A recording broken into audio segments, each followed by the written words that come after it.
Di sini saya akan menjelaskan pengertian spektrum frekuensi radio dan pengalokasiannya. Nama saya Septian Alifa Kurniawan, NIM 56 Prodi D3 TI Universitas Kristen Satya Wacana. Dalam kehidupan sehari-hari, kita sering mendengarkan kata radio FM, radio AM, frekuensi VHF televisi maupun frekuensi UHF televisi. Lalu, apa yang dimaksud dengan nama-nama tersebut dan apa yang membedakannya? Berikut ini adalah penjelasan singkat saya dari spektrum frekuensi radio beserta pengalokasian frekuensi berdasarkan penggunaannya. Yang dimaksud dengan gelombang radio adalah gelombang elektromagnetik yang disebarkan melalui antena. Gelombang radio memiliki frekuensi yang berbeda-beda, sehingga memerlukan penyetelan frekuensi tertentu yang cocok pada radio berkisar di antara 3 kHz sampai 300 GHz pada aplikasinya. Siaran radio dan siaran televisi yang kita nikmati saat ini berada pada pengalokasian frekuensi seperti berikut. Ya, ini saya berikan gambarnya. Seperti ini bisa dilihat.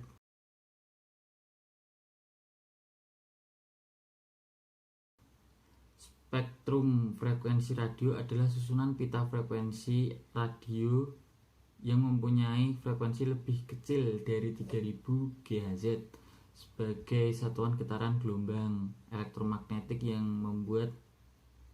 merambat dan terdapat dalam dirgantara atau bisa kita sebut ruang udara dan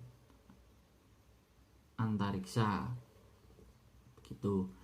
Pengalokasian spektrum frekuensi radio di Indonesia mengacu kepada alokasi frekuensi radio internasional untuk region 3 atau wilayah 3 sesuai dengan peraturan radio yang ditetapkan oleh International Telecommunication Union atau bisa disingkat ITU atau Himpunan Telekomunikasi Internasional.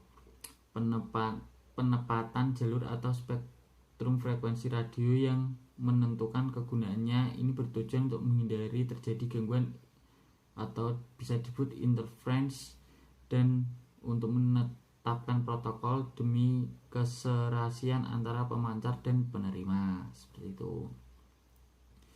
Ini saya juga menjelaskan pengertian singkat radio AM dan radio FM. Sekarang ada 2 jenis siaran radio komersial paling sering kita temui di perangkat penerima radio adalah radio AM dan radio FM. Yang dimaksud dengan AM, amplitude modulation, adalah proses modulasi sinyal frekuensi rendah pada gelombang frekuensi tinggi dengan mengubah amplitude gelombang frekuensi tinggi, frekuensi bawah, disebut juga seperti itu, tanpa mengubah frekuensinya.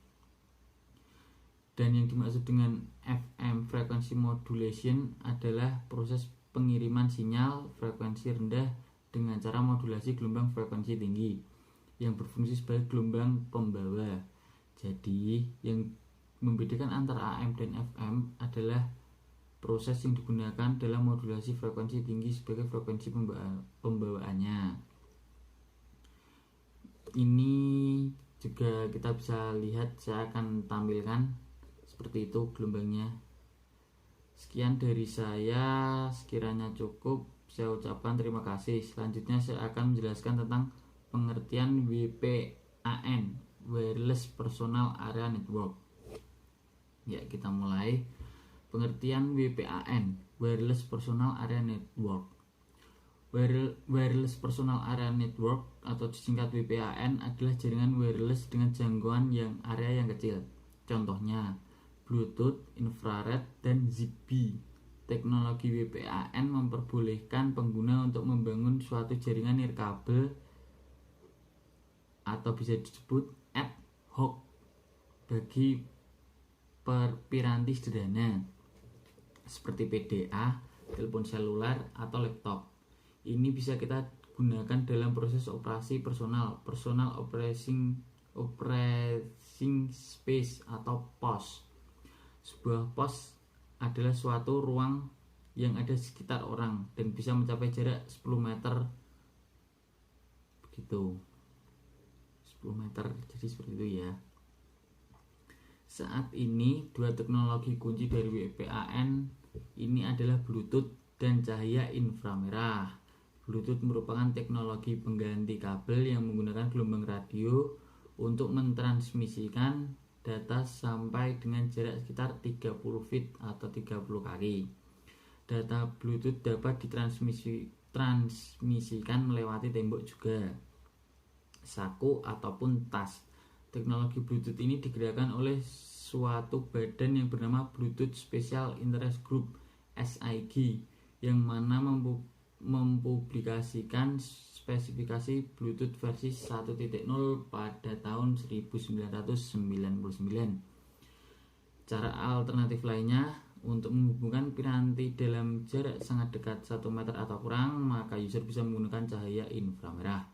Untuk menstandarisasi pembangunan dan teknologi WPAN, IEEE telah membangun kelompok kerja 802.15 bagi WPAN.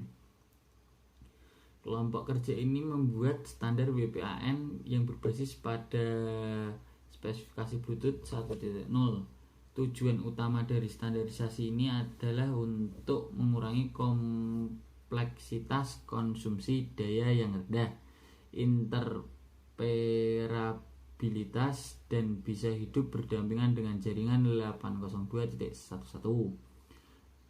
dan IEEE 802.15 adalah working group nomor 15 dari IEEE 802 spesial untuk WPAN standar. Seperti itu. Ini terdiri dari 5 substandar, bisa dilihat ya teman-teman. WPAN memiliki kelebihan antara lain konsumsi daya rendah, mobilitas pergerakan yang tinggi, kemudahan dan kecepatan instalasi, fleksibel dan biaya lebih murah, serta scalable, atau bisa saya jelaskan seperti WPAN dapat menggunakan berbagai topologi jaringan sesuai dengan kebutuhan. Jika ada kelebihan, pasti ada kekurangan. Kekurangan dari WPAN adalah sebagai berikut. Jarak jangkauan pendek hanya sekitar kurang lebih ya 100 meter dan data rate-nya rendah, seperti itu. Ini juga saya akan jelaskan tentang CAN, Campus Area Network. Mencakup beberapa LAN tetapi lebih kecil dari jaringan area metropolitan MAN. Jenis jaringan ini banyak digunakan di universitas relatif besar atau kantor-kantor bisnis lokal dan bangunan, seperti itu. Ada pula SAN, Storage Area Network. SAN teknologi digunakan untuk menyimpan data, tidak memiliki digunakan untuk bagian besar organisasi, tetapi organisasi tersebut data berorientasi, seperti itu. Ada pula SAN, satu lagi, Sistem Area Network.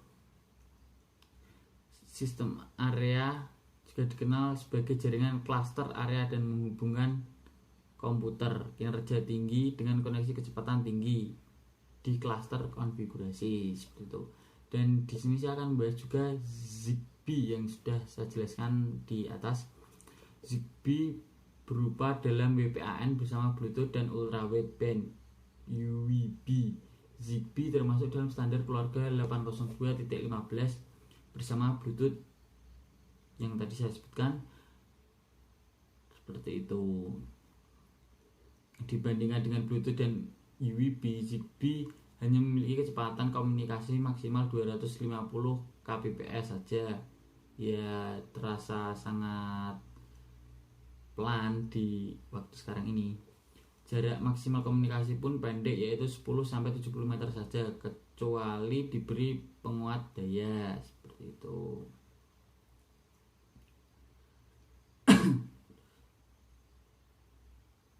ZigBee merupakan padaan kata zig dan bee. Zig berarti gerakan zigzag dan bee berarti lebah. Zigbee memiliki sifat komunikasi yang mirip dengan komunikasi di antara lebah yang melakukan gerakan-gerakan tidak menentu dalam menyampaikan informasi adanya mengadu ke lebah yang satu ke lebah yang lainnya, seperti itu. Zigbee menggunakan 3 buah frekuensi yang digunakan secara berbeda-beda. 2,4 GHz dengan kecepatan 250 kbps, seluruh dunia menggunakan itu, dan 868 MHz dengan kecepatan 40 kbps di Eropa, dan 915 MHz dengan kecepatan 20 kbps di Amerika, seperti itu. Dan satu lagi akan saya jelaskan sebelum mengakhiri video ini, yaitu perbedaan Bluetooth, UWB, dan Zigbee. Bluetooth menggunakan frekuensi yang sama dengan salah satu frekuensi yang dipakai Zigbee, yaitu 2,4 GHz. Dalam satu jaringan Bluetooth hanya ada 8 node yang dapat terhubung satu master dan 7 slave. Waktu latency yang memiliki oleh Bluetooth adalah 10 detik. Bluetooth menggunakan gelombang radio. Dan UWB adalah sistem komunikasi ultra wideband, merupakan sistem komunikasi dapat mengirim data dengan data rate 480 Mbps untuk jarak 2 meter dan 110 Mbps untuk jarak 10 meter. Sistem komunikasi pada UWB adalah sistem komunikasi jarak pendek yang mempunyai bandwidth yang sangat cepat, seperti itu. Topologi jaringan yang digunakan pada Zigbee, topologi jaringan bervariasi, yaitu star, mesh, seperti itu, pair topper atau kita bisa bilang seperti itu, dan cluster tree, gabungan dari star dan mesh. Jumlah node pada perangkat yang dapat terhubung dengan local address dalam satu jaringan Zigbee yang sederhana dapat mencapai 6500 knot atau lebih. Waktu latency yang dibutuhkan Zigbee adalah 30 detik. Seperti itu. Sekian dari saya. Jika ada kurang jelas atau salah kata atau ada Anda tidak berkenan, saya mengucapkan mohon maaf yang sebesar-besarnya. Saya Septian Alifa Kurniawan, mohon pamit undur diri. Sekian video dari saya. Wassalamualaikum warahmatullahi wabarakatuh.